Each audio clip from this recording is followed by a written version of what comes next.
Mayın 31-də Goranboy rayonunun Yenikənd kəndi ərazisində mina partlayışı nəticəsində 45 yaşlı Qalib Abbasov xəsarət alıb. Hadisə rayonun Qaraçınar kənd sakini olan Abbasovun mal qarasını axtarmaq üçün kəndin ətraf ərazilərinə getdiyi zaman baş verib.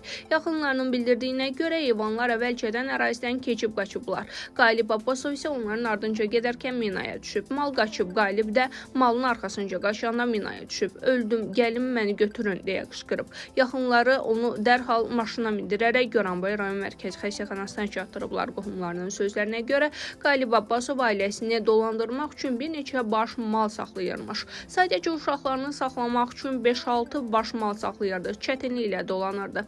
3 uşaq atası olan Qalib Abbasov uzun illərdir ki, Qaraçınar kəndində yaşayır və təsərrüfatla məşğul olur.